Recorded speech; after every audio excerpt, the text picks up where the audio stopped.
La serie La Navidad no se cancela. Ya estuvimos hablando 2 semanas, esta es la tercera semana, Miqueas 5:2, tercera semana que vamos a hablar de la Navidad, que vamos a estudiar un poco de la Navidad. Ya hemos hablado de los sabios, hace 8 días hablábamos, ¿verdad?, de esos sabios, que es de sabios adorarle, que es de sabios buscar la salvación, es de sabios dejar nuestra comodidad para buscar el reino de Dios, que es de sabios ofrendarle, etcétera. Y hoy vamos a hablar de este pasaje, Miqueas 5:2. Dice: pero tú, Belén, ¿ya está ahí? Pero tú, Belén Efrata, pequeña para estar entre las familias de Judá, de ti me saldrá el que será Señor en Israel, y sus salidas son desde el principio, desde los días de la eternidad.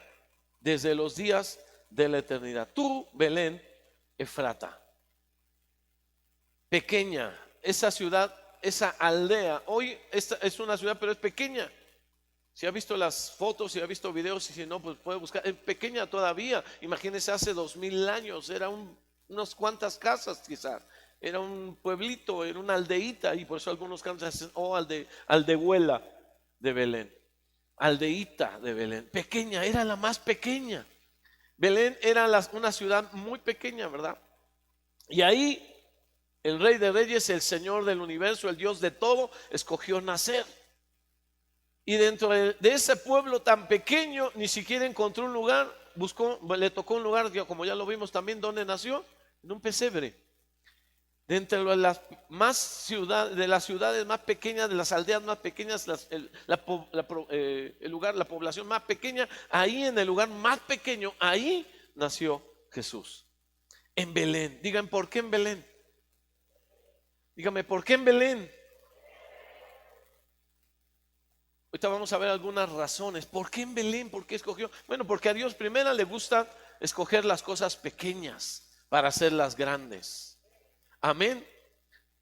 No es un Dios de pequeñeces, es un Dios de grandezas, pero Él como que dice, mientras más pequeño sea el asunto, mientras más pequeña sea esta vida, esta persona, esta ciudad, esta nación, más gloria me va a dar.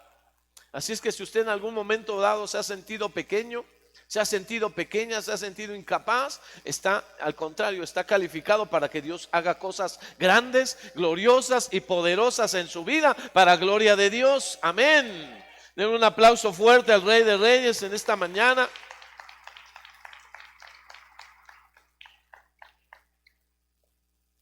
Muchas canciones se han escrito, sobre todo antes, ¿verdad?, que de verdad había inspiración y formación, lectura, a muchos cantos clásicos muy buenos que se componían alrededor del nacimiento, lo que llamaban villancicos, cantos de la villa, cantando adoraciones al niño que había nacido tradicionalmente por años. Hoy la modernidad canta de otras cosas.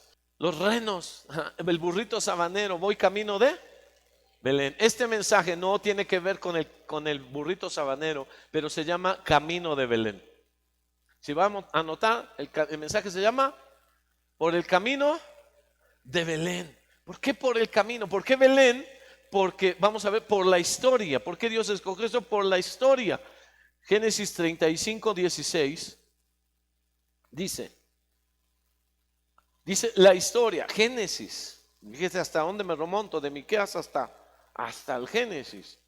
Después partieron de Betel, las primeras menciones de Belén. Partieron de Betel. Betel, ¿qué significa? Casa de Dios. Salieron de Betel y había un lugar, había como media legua de tierra para llegar a Efrata. A Efrata. Ahí no nos dice nada, pero hay un lugar llamado Efrata. De Belén a Efrata. Camino a Efrata. Cuando dio a luz Raquel y hubo trabajo en su parto, y aconteció, como había trabajo en su parto, que le dijo la partera: no temas, que también tendrás este hijo. Y aconteció que al salírsele el alma, pues murió, llamó su nombre Benoni, mas su padre lo llamó Benjamín. Así murió Raquel y fue sepultada en el camino de Efrata, la cual es Belén. Entonces era el camino de Belén, el camino de Efrata, que después se llegó a llamar Belén. Entonces, existe un camino de Belén. Claro, tenía que tener una entrada a ese lugar. Y en ese camino, en ese recorrido, en esa distancia de Betel hacia Belén, entró en trabajo de parto Raquel y perdió al niño. No perdió al niño, perdió la vida, perdón. Perdió la vida. Y cuando ella está muriendo, ella lo nombra. ¿Cómo le llamó? Benoni. Le llama Benoni. Hijo de mi dolor, dice alguna traducción. Hijo de mi dolor, hijo de mi tristeza. ¿Cuántos de aquí, de nosotros, habremos sido hijos Benonis? Hijos de dolor para nuestros padres. Hijos de tristeza, de aflicción para nuestros padres físicos. Pero con toda seguridad, ¿cuántos fuimos Benonis? Que causamos dolor, tristeza, aflicción al corazón de nuestro Padre Celestial, porque no hacíamos lo que debíamos, porque no le buscábamos, porque no le amábamos, ni creíamos en Él. ¿Cuántos fuimos Benonis para Dios? Levante su mano. ¿Cuántos fueron Benonis en su casa? Que ese es doble, ¿verdad? ¿Algún fue Benoni en su casa? Que decía, ay, ¿te lo llevas o te lo mando? Ilumínalo, Señor, o elimínalo, pero ya no lo quiero. No sé a cuántos los calificaron como la oveja negra, no sé a cuántos los calificaron como el problemático en la casa, ave de mal agüero, causante de todas aflicciones. Pero en esta mañana yo te digo, así como el padre de este niño que estaban llamando Benoni, Jacob viene y le dice, no se llamará Benoni, se llamará Benjamín, hijo de bendición, hijo de mi vigor, hijo amado, hijo cercano a mí, y le cambió el nombre. Así Dios ha cambiado nuestro lamento en baile, ha cambiado nuestra vida de ser Benonis a ser Benjamines, hijos escogidos, hijos amados de Dios. Amén. En Belén cambia la historia. La historia era de tragedia, la historia era de dolor. Iba a morir esta mujer y declara, habrá sobre su hijo muerte, sobre su hijo dolor, sobre su hijo la tristeza que ella sentía porque iba a morir. Sin embargo, el Padre, diga nuestro Padre, ha cambiado toda maldición. Quizá tu padre y tu madre no te bendijeron. Quizá al contrario, como decían o mostraban en una parte del personaje, ¿verdad? Quizá te maldijo, quizá te hablaba mal, quizá te maltrató, quizá nunca se agradó de que tú nacieras, pero hay un propósito. Dios te ha amado, Dios te ha cuidado, a pesar de todo hay un propósito en tu vida. Dios te ha dicho, yo estoy contigo. Amén. Hijo de mi derecha. Eso significa Benjamín. Hijo de mi diestra. No se llamará así. Se va a llamar hijo de bendición. Y Benjamín para su padre era muy amado. ¿Usted se acuerda? Que así como era José, hacía Benjamín. Y cuando perdieron a José por 20 años, ¿sabe en quién volcó Jacob su amor? En Benjamín, y lo amaba. Cuando Jesús no ha estado con el Padre, cuando Jesús ha tenido, ¿verdad?, que morir, Dios ha volcado todo su amor sobre nosotros, sobre sus benjamines, sobre sus amados pequeños. ¿Cuántos dan gloria a Dios esta mañana?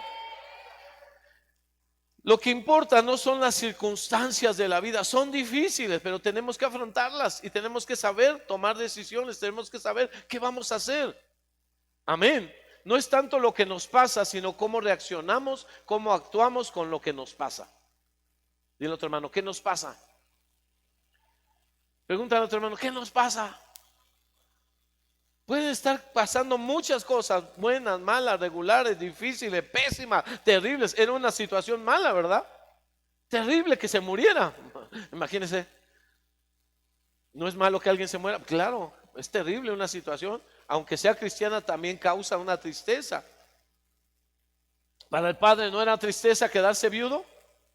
Claro, y Raquel era de las, tenía otras 2 esposas, tenía 3 esposas, pero era la amada de él. Era una tristeza, era una situación difícil. Para el niño Benjamín, que no le alcanzaban a poner Benoni, ¿verdad? Ya le estaba maldiciendo la mamá. ¿No era una tragedia?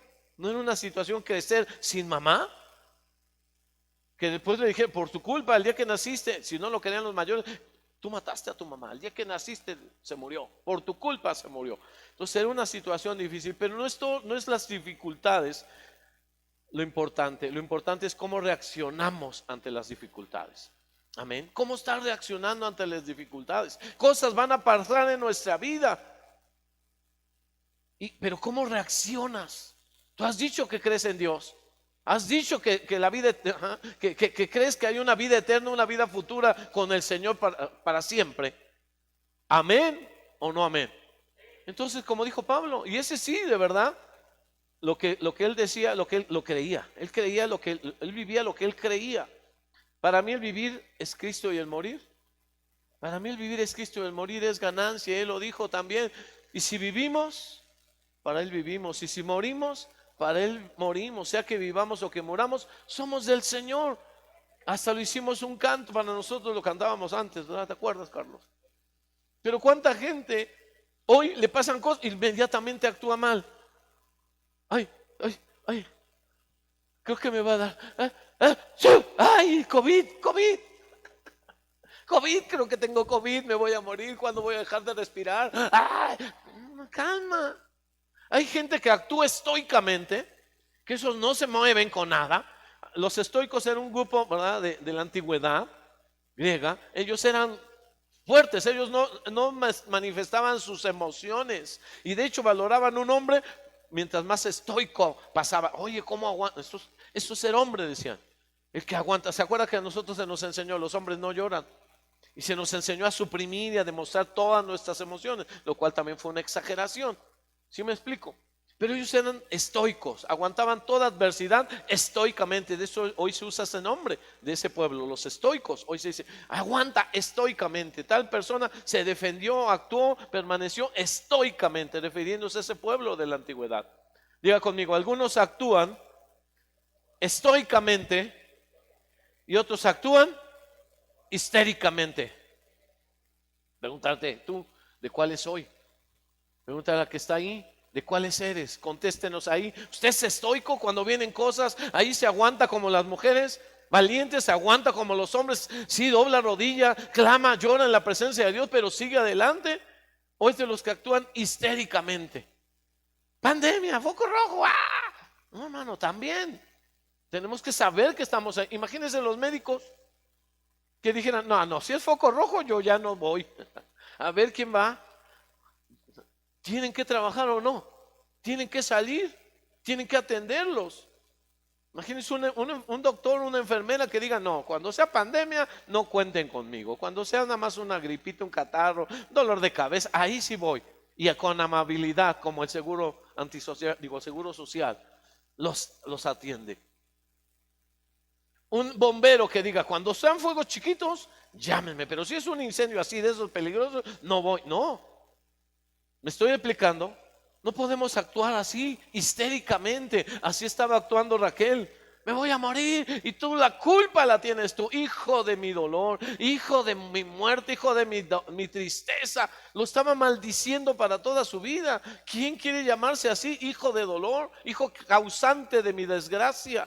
Nadie. Estaba actuando como histéricamente. Sí le dolía, pero tenía que aprender a qué, a reaccionar con madurez, con frialdad de alguna manera, porque estaba maldiciendo a su hijo. ¿Qué culpa tenía el hijo? ¿No merecía que le maldijeran, que le dañaran su futuro? Para nada, para nada. Pablo dijo, yo he aprendido a contentarme cualquiera que sea mi situación. El apóstol y la palabra de Dios nos dan un ejemplo. Cualquiera que sea mi situación, yo estoy contento.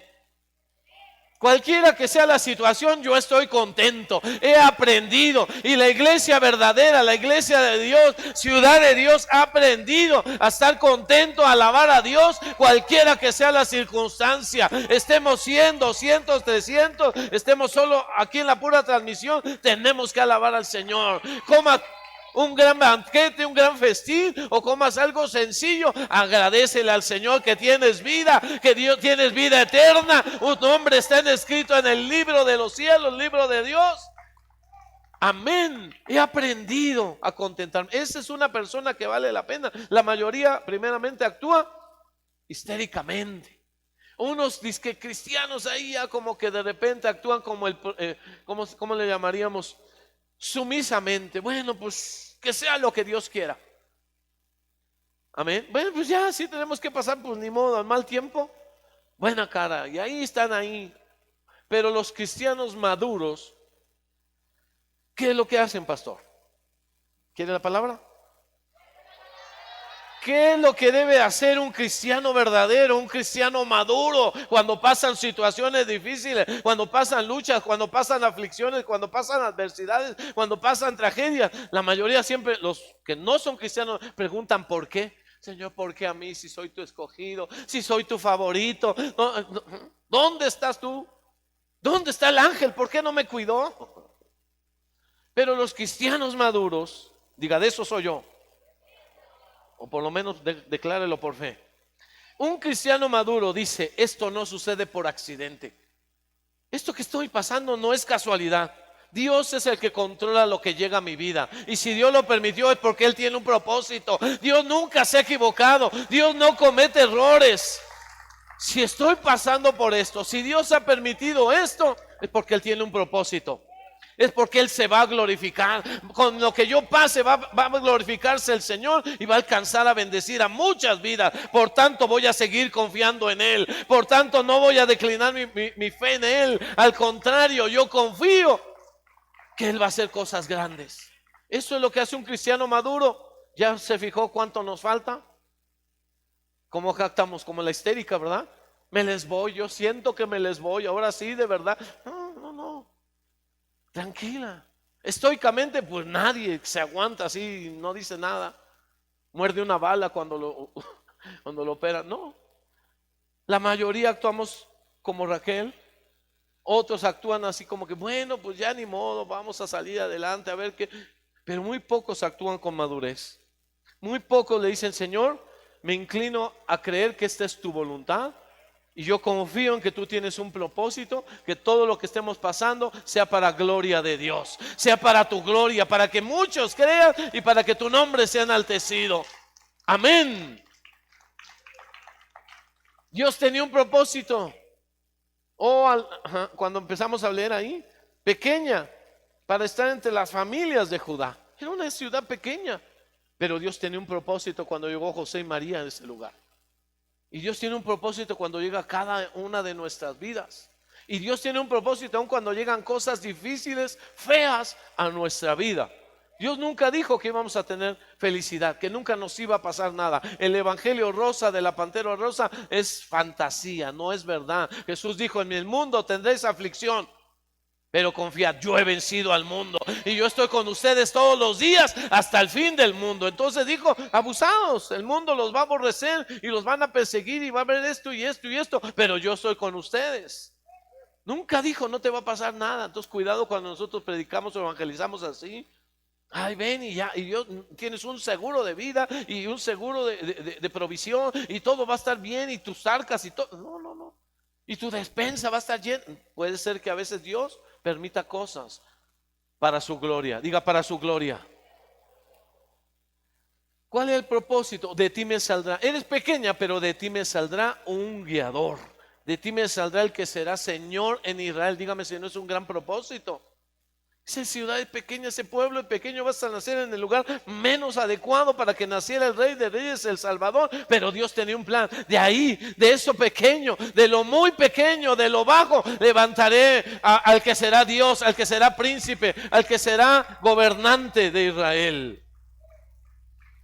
Entonces, ¿por qué escogió Belén? Por su historia. Segundo, por los personajes que empezamos a ver ahí. Tremendos personajes de esa historia. Ya vimos Jacob, Raquel, camino de Efrata, que se volvió Belén. También otra mujer, otra familia muy conocida para nosotros, estuvo en Belén. Era de Belén. Se llamaba Noemí. ¿Han oído de Noemí? Noemí sale de Belén, la casa del pan, porque no había pan, según había hambre, y se va. Y le pasan cosas, dificultades, adversidades. ¿Y cómo reacciona? ¿Madura? No, ella cuando regresa a Belén y le dice, Noemí, ¿cómo estás? Qué bueno, qué gusto verte otra vez. Ella dice, ya no me llame Noemí, que significa dulzura, que significa delicia. Ya no me llame, ya no soy dulce, ya no soy deliciosa, ya no soy buena. Ahora llámeme Mara, que significa amargura, amargada. Porque la mano, ahí viene la situación, dice, porque la mano del Todopoderoso ha sido contra mí. Ella se amargó por lo que le pasó a Ruth. le pasó lo mismo o similar. Ella también estaba sufriendo, que también quedó viuda, pero ella no se amargó. Y mientras que Noemí se amargó, ya no soy dulce, ya no soy buena, ya no soy deliciosa, ya no me llames nada, ahora soy amarga. La mano de Dios ha venido, y a veces así somos, ¿verdad? En lugar de darle gloria a Dios, Señor, tú en esto tienes un plan y un propósito, se empezó a amargar. Cuidado cuando salimos de la casa del pan, cuando salimos de la bendición de Dios. Nos vamos, dijo, yo me fui llena y mire, regreso vacía. ¿Cuánta gente se siente fuerte cuando está en casa de Dios? No digo solamente esta iglesia, sino cuando está en la presencia, cuando Dios lo bendice, cuando Dios lo cuida y dice, no necesito esta iglesia, ya me enojé. No me dieron este lugar, no me dieron lugar de estacionamiento. Me gritaron, no me calentaron mi tecito. Entonces me voy a otro lado. Y te sales de la bendición, te sales de la cobertura de Dios. Y luego, ¿cómo le va? Le va como le va. Amén. Y algunos no regresan. Qué bueno que Noemí tuvo oportunidad de regresar todavía, pero muchos ya no regresan, se quedan ahí tirados. Y ella regresa. Tuvo la oportunidad de regresar a casa. ¿A dónde? A Belén. Y en Belén ocurre toda la historia que nos manifiesta el libro de Ruth. Ruth no se queda cruzada de brazos, ella va a espigar a los campos de Booz. Y ahí encuentra a ese hombre que la va a redimir, Booz, personaje que vivía en Belén, personaje importante. Se casan, hace una historia de amor. Ella se acuesta a sus pies, todo lo que dice ahí en el libro de Ruth. Y se casan y tienen un hijo. Y dice Ruth, versículo 4, verso 13, los últimos versículos de ese capítulo. Dice, Booz pues tomó a Ruth y ella fue su mujer y se llegó a ella. Y Jehová le dio que concibiese y diese a luz un hijo. Y las mujeres decían a Noemí, loado sea Jehová, que hizo que no te faltase hoy pariente cuyo nombre será celebrado en Israel, el cual será restaurador de tu alma y no sé si está entendiendo. Ella decía, ya no tengo nada, soy amargada, Dios no me quiere, Dios me han pasado muchas cosas, ya mi vida ya no sirve para nada, porque no entendía lo que iba a pasar. Al final las mujeres, sus vecinas, le dijeron, bendito sea Jehová, que te ha dado un hijo para que él te sustente, te cuide en los años de tu vejez. Amén. El cual será restaurador de tu alma, te sustentará en tu vejez. Tienes una nuera que te ama. Miren, a veces la gente ve lo que nosotros no vemos, lo que no se da cuenta de lo que te tienes, pero tú no te das cuenta de lo que tienes. No sé si me expliqué esta mañana. Ellos ven, la otra, no, como mi vida. Y, no, los que actúan así histéricamente por cualquier detallito, todo se derrumbó dentro de mí. Y el otro, flaco, ojeroso, cansado y sin ilusiones. Y los otros dicen, no, pero es que tú tienes una familia, mira tus hijos, qué hermosos son, mira tu casa, mira, si me explico. Y ellos ven lo que tienen. Y a veces la gente mara, la que actúa en mara, no se da cuenta de nada. Mejor los otros le dijeron, mira, Dios ya te dio un hijo. Tú decías que ya no tenías nada y ya hoy tienes un pariente cuyo nombre será celebrado en Israel, será restaurador de tu alma, te sustentará. Ya tienes un nietecito que te va a cuidar en tu vejez, que tienes una nuera que te ama, lo ha dado a luz y ella te es de más valor para ti que 7 hijos. Diga, una mujer puede ser más valiosa que 7 varones. Yo creo que las mujeres van a decir, amén, gloria a Dios, así es, así sea, así será. Yo quiero un varoncito así que sea como yo. No. Ya les platicaba que cuando los padres necesitan ser cuidados ya en su ancianidad, más fácil que una mujer, más probabilidades que una mujer cuide de sus padres que un hombre. Muy rara vez el hombre dice, aquí están mis papás, y aunque la esposa no quiera, aquí cuidamos a mi mamá, cuidamos a mi papá. No, yo tengo que ver por mi casa, no, yo tengo hijos, yo no lo quiero, llévate a tu papá. Pero una mujer es diferente. Una mujer, aunque se pelee con el marido, dice, pero es mi papá, pero es mi madre, ¿cómo la voy a dejar? ¿Cómo la voy a abandonar? Y saca la cara por sus hijos. Es una buena mujer. También hay excepciones, pero aquí le está diciendo, esta mujer, esta nuera te vale por 7 hijos, es mejor que 7 varones, le está diciendo.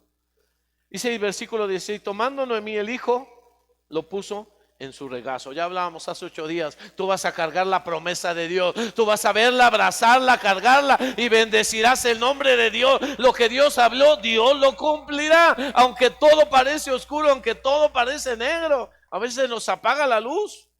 Y decía, nuestra fe a veces como que nunca le ha fallado el celular, nunca le ha fallado la televisión, nunca le ha fallado la batería del carro. De repente como que no arranca, ¿verdad? Hay que ver qué está pasando y volverlo a encender. Dile a tu hermano, enciende tu fe esta mañana. Enciende tu fe, conéctala. Si quieres te paso corriente. A veces cuando la batería anda muy baja necesitamos congregarnos. Por eso es la que la gente no entiende. Para ellos el buscar de Dios, eso no es esencial. Cristo no es esencial. Quédense en casa, ¿no? ¿Para qué? Van a hacer, mire, se nos autorizó, y no hablo mal, gracias por la buena intención. Pueden hacer cultos, las iglesias que van a hacer culto el 24 y el 31, háganlo en la noche, no pase de 40 minutos. Pues ni, como dicen, cuando usted come, ¿verdad? Ni para llenar una muela. 40 minutos, más tardamos en venir que estar aquí. ¿Sí me explico? Porque ellos no entienden. Diga, ellos no entienden. Ellos no saben. Cristo es esencial para nuestra vida. Cristo es esencial para nosotros. La palabra de Dios es esencial para nosotros. Levantar nuestra fe, levantar nuestro espíritu, eso nos va a levantar. Nadie de aquí ha tenido que estar hospitalizado porque ha creído en el Dios bueno, el Dios que sana, el Dios que hace milagros. No ha habido ningún muerto. Algunos pasaron, pero como si no pasaran esa enfermedad. Pronto, gracias a Dios, salieron. Algunos quizás les costó más. Pero gracias a Dios ni un fallecido ni ningún internado por COVID. Y así oramos que ninguno, ¿verdad?, tenga que pasar eso. Pero ¿qué sería si nos encerramos como algunos se encerraron a piedra y luego desde que empezó la cuarentena? Y hoy tienen color, pero de morticia, no han salido, no les da ni el sol. Usted sabe que cuando hay miedo bajan las defensas. Amén. Cuando hay temor bajan las defensas, pero cuando estamos cuando tenemos la presencia de Dios, cuando tenemos el fuego del Espíritu Santo en nosotros, entonces el diablo no nos puede tocar, el diablo no va a poder acercársenos. Amén. Usted empieza a sentir como que un estornudo, un dolor. Te largas en el nombre de Jesús, COVID. Aquí no te acercas, no te permito que entres a mi casa. La palabra de Dios dice: no me sobrevendrá mal ni plaga tocará mi morada. Así es que está fuera, estás echado fuera, no puedes tocar este lugar. Actuando en fe. Y tomando Noemí al hijo, lo puso en su regazo, y fue su aya, fue su nana. Y le dieron nombre las vecinas diciendo: le ha nacido un hijo a Noemí, y lo llamaron Obed. ¿Qué significa? ¿Alguien sabe qué significa Obed? No sabe. Siervo. Siervo. Dios te ha dado un siervo. Todo lo que pasó, todo lo que tuvo que vivir, todo el dolor, las lágrimas, la aflicción, la preocupación de Noemí, para que Dios diera a luz un siervo. ¿Usted ha pasado dolor en su casa? ¿Ha pasado dolor, lágrimas por sus hijas, por sus hijos? Diga: pero van a ser un siervo, pero ella va a ser un siervo, pero ella va a ser una sierva, él va a ser un siervo de Dios. Amén. Tú has pasado por cosas, Dios quizás te está formando, no quizás, probablemente, seguramente te está formando como un siervo. Quiere hacer de ti un servidor. Y le llamaron Obed, que significa siervo. Este es padre de Isaí y padre de David. ¿Se da cuenta qué personajes nacieron en Belén? En un lugar ahí arrumbado, un lugar olvidado quizá por la historia. En ese momento no pasaba nada importante. Piense en el pueblito más distante que usted conozca, que a lo mejor son 3 calles, ¿verdad? Entra en el carro y aquí entraste a la calle, al pueblito, bienvenido al pueblito, y sigue en el carro, adiós, qué bueno que nos visitaste. Ahí ya se acabó el pueblito. 3, 4 casas, 3, 4 calles, algo así, muy sencillo, muy pobre quizás, pero de ahí el Señor ha hecho grandes cosas. Amén. No es de dónde vienes, No es de dónde naciste, no es de qué familia provienes, sino es lo que llegas a ser en Cristo Jesús. Es lo que Dios hace de ti. Eso es lo importante. Naciste en un pesebre, Jesús nació en un pesebre, pero llegó a ser el Rey de Reyes, el Señor de Señores. Tiene un nombre que es sobre todo nombre. A Él la gloria, dale la gloria al Señor en esta mañana. No es de dónde vienes, hermano. Es quién llegas a ser. Hay pueblitos que han tomado connotación hoy, su nombre por los personajes que han logrado, salido de ahí y han logrado cosas. ¿Ha oído de ese lugar llamado Guelatao? ¿Quién salió de Guelatao? Ha salido mucha gente, pero ¿quién es el importante de ahí? Ah, qué bueno que fuimos a la primaria. Algunos ya, eso creo que ya ni se les enseña, ¿verdad? Con la educación hoy por internet. Creo que ya ni muchas cosas ni ven. En un pequeño pueblito en la ciudad de Oaxaca, ¿cómo se llamaba ese lugar? Guelatao. Ahí nació un, ¿qué era? Pastorcito. ¿Qué era? Pastor, humilde pastor. Y hoy se llama Guelatao de Juárez. Mucha gente ha salido, pero ningún otro Juárez. ¿Quién le da fama a ese pueblito? El que salió, el que nació ahí. Y lo que ha logrado hacer. Amén. De Belén, ¿quién nació? Jesús. Pero antes de Jesús, un pastor, pastorcito de ovejas, un adorador, uno que se iba a cuidar las ovejas y llevaba su arpa y se pasaba cantándole, que practicaba su onda y se volvió un guerrero, y que llegó a ser rey, y que llegó a ser, ¿verdad?, de los más, el rey más amado, un hombre conforme al corazón de Dios. ¿Y de dónde salió? ¿De dónde eres, David? De Belén, de Judá. ¿Qué habrán dicho todos? De Belén, de Judá. Como dijeran de Santo Domingo, no. ¿De dónde eres? De allá de Chimalpa. Ay, Dios mío. ¿De dónde eres? Llegó a ser importante. Me estoy explicando.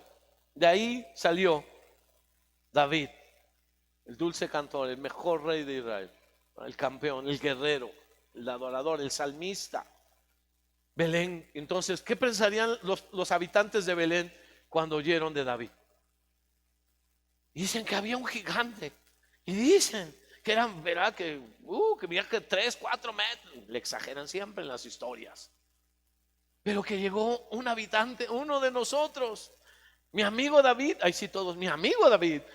Y que cuando lo ve, ese día se le fue encima y lo mató al gigante, lo que muchos guerreros expertos no hicieron, ni el mismo rey Saúl, porque tenía miedo. Un chamaquito de aquí que jugaba en estas calles polvorosas de Belén, ese logró gloria, ese logró grandes cosas, ese derrotó al enemigo, y empezaban a sentirse contentos, orgullosos de que un habitante, un compañero de ese lugar haya logrado cosas.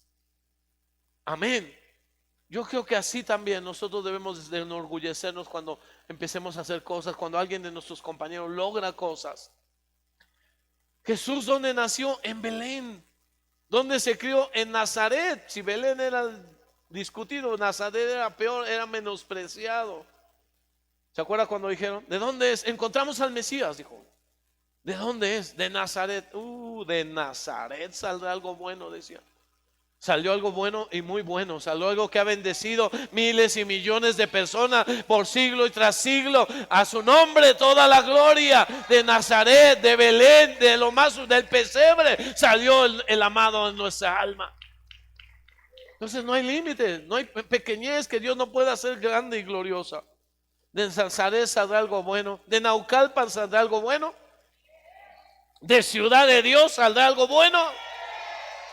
Amén, diga amén. Belén. ¿Qué es Belén? ¿Qué significa Belén? Ya vamos a terminar.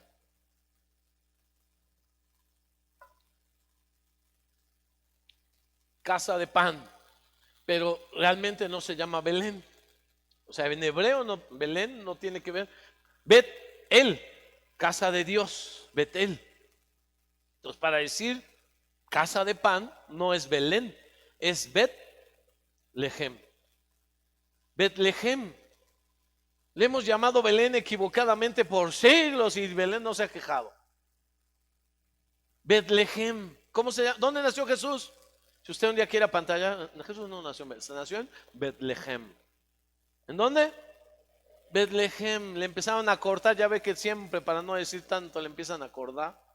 Betlehem, Betlehem, Belém. Belém.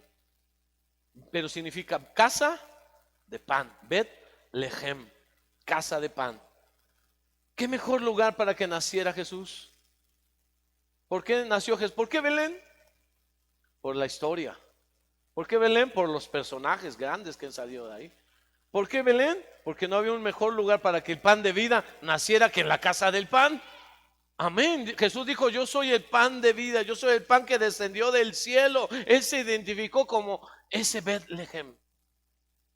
Amén. Esa casa de pan o ese pan de vida. Él nació en Belén. Pan que descendió del cielo. Esa es figura del maná que comieron los israelitas. Maná del cielo. ¿Cómo se llamaba? ¿Qué les dio a comer Dios? No, Él les dio pan, pero no supieron cómo llamarlo. Maná significa. Se pueden preguntas difíciles, pastor. No, son de primero. Son del Génesis, en el Éxodo. En el Éxodo. ¿Qué significa maná? Ay, maná, amiga. No. Ay, maná, ¿tú crees maná? No. ¿Qué significa maná? A ver, póngalo ahí. Googléelo. Significa. No. Tache. Se va a ganar, el que lo diga, se va a ganar un arcón navideño. ¿No? Una sidra Santa Claus. No, ya perdió. No sabemos qué es maná. Pues ellos es lo que ellos dijeron. ¿Qué es esto? Cuando empezaron a caer, lo recogieron. ¿Qué es esto? Eso dice en hebreo, significa ¿qué? Maná. ¿Qué es esto? Cuando le den de comer marido algo que, ay, ¿qué? Diga, maná. ¿Maná? ¿Qué maná es este? ¿Qué es esto? Diga conmigo, ¿qué es esto? Ese maná, ese pan le llamaron maná porque no sabían decirlo. ¿Qué es esto? Y dijeron, ¿qué es esto? No pudieron explicarlo, no pudieron ponerle nombre, solo era la pregunta, ¿qué es esto? Y la Biblia dice que no se ha podido explicar el nacimiento de Jesucristo. Inexplicable es el nacimiento. El apóstol Pablo dice: grande es el misterio de la piedad. Grande es ese misterio. Hoy pueden decir, maná, sí, grande es el misterio de la piedad. Dios se ha manifestado en carne, visto de los ángeles, glorificado, ¿verdad? Por los ángeles, visto, subido arriba en gloria. Grande es ese misterio, inexplicable. Cuando ellos vieron el maná, el pan, dijeron, maná, ¿qué es esto? Este pan tan liviano. Maná, ¿qué es esto? Y algunas características, quiero para terminar, si van preparándoselo, Tali, si vas pasando. Algunas comparativas entre el maná literal y el maná espiritual, que es Jesucristo. Número 1, vino del cielo durante la noche, caía en la noche. Y en la peor noche de nuestras vidas, en la peor noche del mundo, porque esto no está ocurriendo solamente en México, sino está ocurriendo en muchos países, es el momento adecuado, es el mejor momento, el momento propicio para que Jesús, el pan de vida, caiga, llegue a nuestra vida, llegue a nuestro corazón. Caía por las noches. Jesús vino al mundo cuando el mundo estaba en tinieblas. La luz vino aquí. La luz resplandeció y las tinieblas no prevalecieron, dice el apóstol Juan. No prevalecieron contra la luz. Vino durante la noche. No vino por voluntad humana. Ellos no pedían el maná. Igual no pedimos que naciera Jesús. Él vino por su voluntad. Él vino por la voluntad del Padre. Y aquí yo vengo a hacer la voluntad. Y aquí yo vengo para hacer tu voluntad, dice Jesús en Hebreos, está escrito. Y aquí vengo para hacer tu voluntad. No vino por la voluntad del hombre. No venía por voluntad humana. El evangelio no nos llegó por voluntad humana, nos llegó por la voluntad del Padre. El primer evangelista es el Padre. Después Jesús, que es el verbo de Dios. Caía con el rocío de la mañana. Antes de que cayera el maná, había un rocío que llenaba toda la tierra y después caía el maná. Antes de que Jesús viniera, se halló que el Espíritu Santo vino sobre María. ¿Se da cuenta? El Espíritu Santo empezó a moverse, ese rocío empezó a moverse sobre Elizabeth, empezó a hacer cosas el Espíritu Santo. Antes de que se mueva la palabra del Espíritu Santo siempre ha sido clave. Y la tierra estaba desordenada y vacía, pero el Espíritu se movía sobre la faz de las aguas. Y dijo Dios, ahí viene la palabra. Por eso es importante nosotros primero darle lugar al Espíritu Santo para que llegue la palabra de Dios a nuestra vida. Caía con el rocío de la mañana. Cristo vino por medio del Espíritu Santo. La tierra no lo contaminaba, cayó en la tierra, vino a la tierra, pero no era de la tierra. Sin pecado. Vivió una vida sin pecado, separado de los hombres. Era pequeño, Maná era pequeño, redondo y blanco. Cristo en su humildad, en su eternidad y en su pureza. Eso representa. Era de sabor dulce. Cristo es dulce para los que confiamos en Él. Cristo es dulce para los que le amamos. Cristo es dulce, como dijo el salmista. Deseables son más que el oro y más que la miel, dice la palabra, que destila el panal. Así es tu palabra. Así para nosotros debe de ser dulce su nombre tan solo, escucharlo, su nombre, su palabra, su presencia. Debía recogerse y comerse pronto. Si salía el sol, que habla de juicio, se secaba. Así está, hoy es el tiempo de comerlo. No esperes el momento del juicio. Hoy es el día de salvación.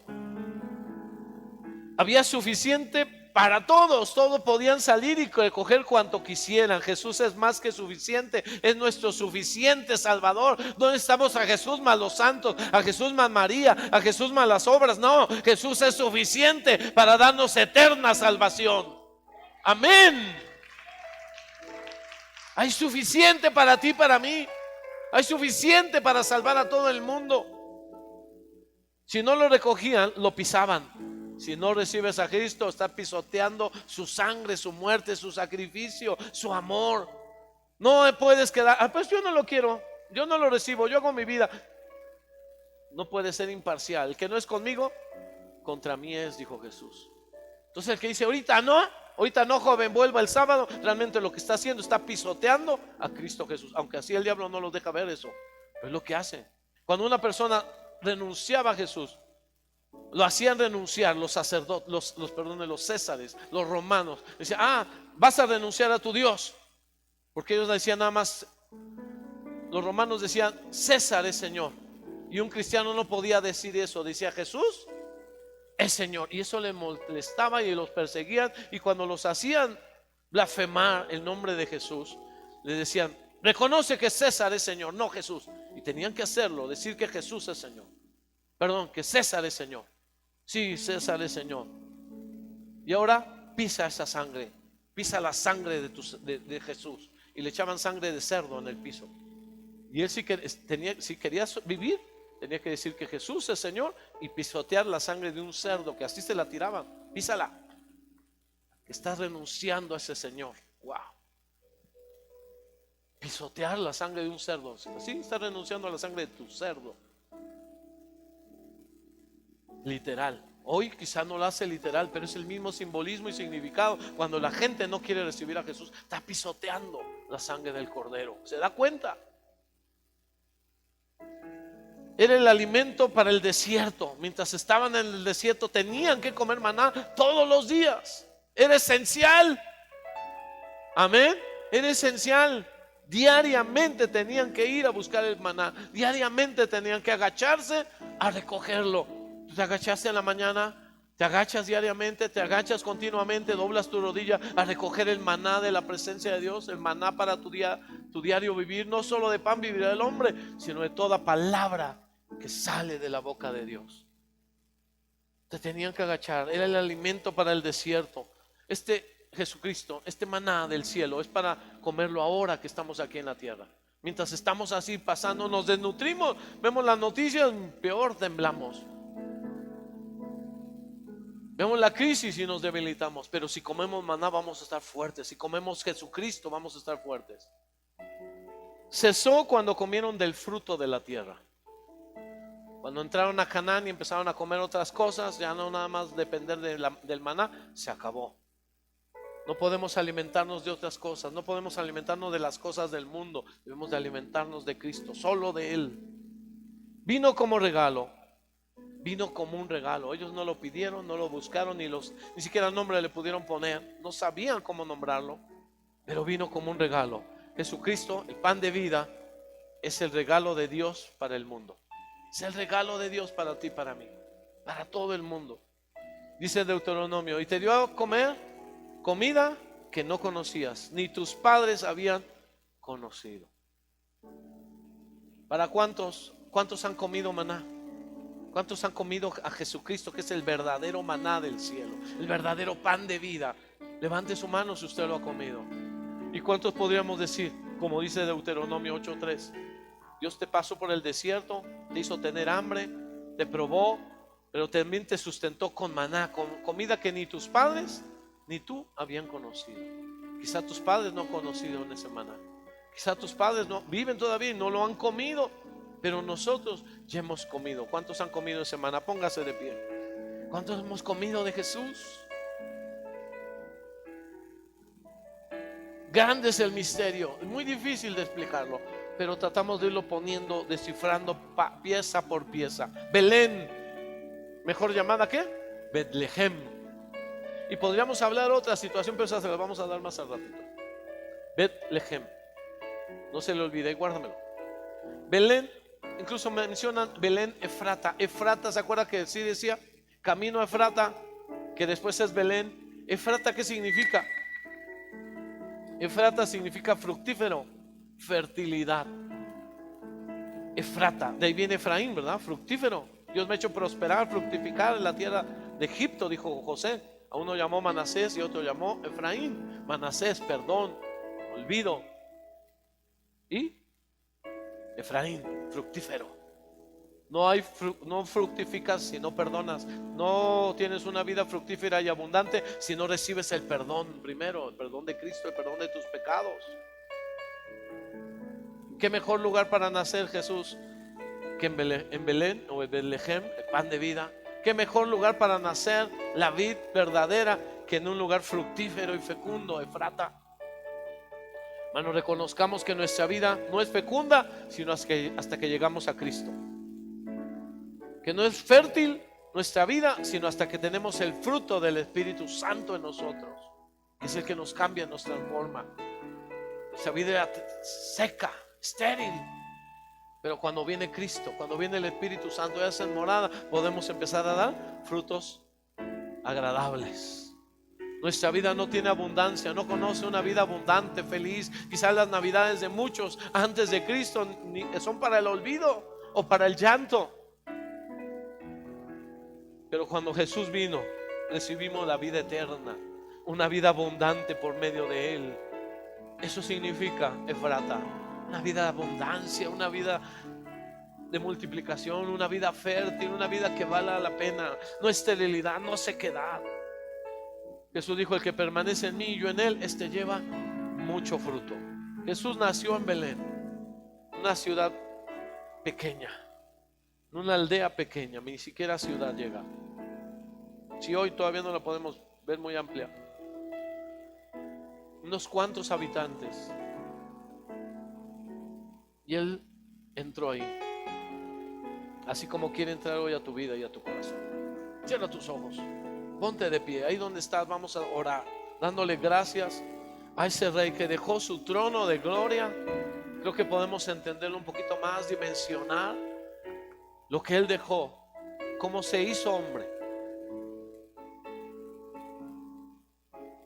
dejando su trono, se despojó y se hizo hombre, y estando en semejanza de hombre, se hizo siervo y se humilló a sí mismo, se anonadó, dice en el griego, se despojó de todo deseo, todo anhelo de comodidades, toda voluntad propia. Él ya no quería hacer lo que él quería hacer la voluntad del Padre, y Él vino a morir, pero primero nacer en una aldea insignificante, pequeña, pero la cual la hizo grande porque Él nació ahí. Ya no serás pequeña entre todas, pero ya no serás pequeña, porque de ahí saldrá un libertador, saldrá el que será Señor, para Israel, y no solo para Israel, para todas las naciones que crean en su nombre. Levantamos hoy nuestra fe en ese Hijo de Dios, Mesías, Salvador, y creemos, Señor, que tú estás con nosotros y que tienes un plan y un propósito, que en medio de la noche la luz de Jesús va a brillar, que el maná, el pan, la bendición caerán sobre tu pueblo. Gracias te damos, Señor. Bendecimos cada hogar. Bendiga hoy a Dios primeramente, y bendiga a su familia. No sea como esa mujer que lo maldijo. Sea como ese padre, Jacob. No, mi hijo no es de muerte, mi hijo no es de maldición, mi hijo no es de dolor ni de tristeza. Mi hijo es de Dios. Dios no nos ha dado hijos, puede usted citar la escritura. Dios no nos ha dicho hijos de maldición, sino hijos de bendición. Así Dios cambió. Quizá tu historia camino a Belén era de tragedia, pero hoy estamos ya en Belén. Hoy Jesús ya entró a nuestro corazón. Hoy podemos regocijarnos. Que a los que estaban en tinieblas, luz le resplandeció. La luz de Cristo, la luz del Evangelio. Porque pronto crecerá